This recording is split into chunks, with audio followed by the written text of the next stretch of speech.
اور ہمارے انٹلیکٹ میں ایک بڑا واضح فرق ہے. آپ کی بات یہ جی انہوں نے کمال تو یہی کیا نا کہ انہوں نے اپنی ساری کی ساری کتابیں جو ہیں پی ایچ ڈی تک.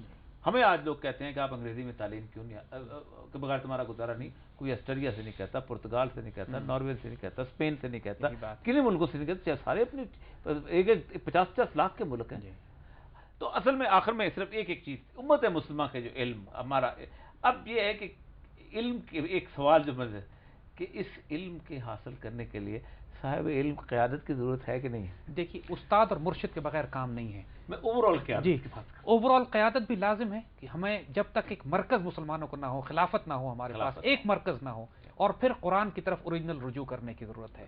قرآن اپنے اوریجنل عربی الفاظ میں معجزہ ہے جو کہ ہر دور کے لحاظ سے نئے مفہوم دے گا. آپ جب تک پرانے ترجموں اور تفسیروں سے قرآن آج کے جدید دور میں، جسے اقبال کہتے ہیں کبریت سے بجلی کا چراغ نہیں جلایا جا سکتا، تو اسی لیے جدید دور کے مطابق قرآن کی تشریح بھی قرآن ہی سے حکمت لے کر حضور کی سنت کے مطابق کرنی پڑے گی، اور اپنے وقت کے جدید جینیس افراد کو کرنی پڑے گی جیسے قرون اولیٰ میں ہوتا تھا. میرے خیال میں اس کے اوپر تو کوئی گنجائش بات کی ہے ہی نہیں کہ خلافت جو ہے اس کے علاوہ ہمارا اور کوئی سلوشن نکلتا نہیں ہے. اور میرے خیال میں اور یہ میں بات بڑی ادب سے کہہ رہا ہوں کہ یہ وقت آتا اب نظر بھی آتا ہے، اب کوئی اور سلوشن رہ ہی نہیں ہے.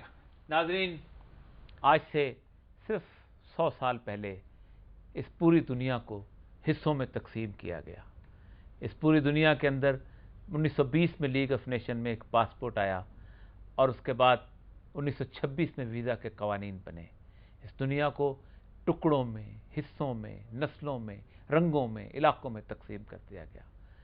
آج 60 سال کے بعد وہ قومیں کہ جنہوں نے 100 سال جنگ لڑی تھی، انگلستان اور فرانس، وہ قومیں کہ جنہوں نے پہلی جنگ عظیم اور دوسری جنگ عظیم لڑی تھی، جرمنی اور فرانس اور انگلینڈ، آج وہ ساری قومیں ایک پارلیمنٹ، ایک کرنسی، ایک کانسٹیٹیوشن اور ایک طرح کے نظام کے تحت منسلک ہو گئی ہیں. آج ان کو پتہ چل گیا ہے کہ یہ دنیا نیشن سٹیٹس کی دنیا نہیں ہے، یہ دنیا اکٹھے مل کے رہنے کی دنیا ہے، علم کی جستجو کی دنیا ہے، اور یہ الارض للہ ہے، اللہ کی ایک کائنات ہے. ایک ہی آدم سے یہ انسان پیدا ہوا ہے.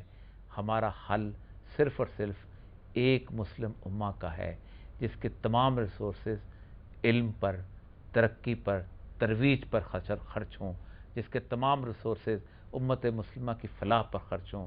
بڑی بڑی تعمیرات، اسکائی اسکریپرز، بلڈنگز، بڑے بڑے شہر اور تعیش پہ خرچ نہ ہوں. مسلمان نے تعیش کا راستہ اختیار کیا، علم کا راستہ اس سے گم ہو گیا.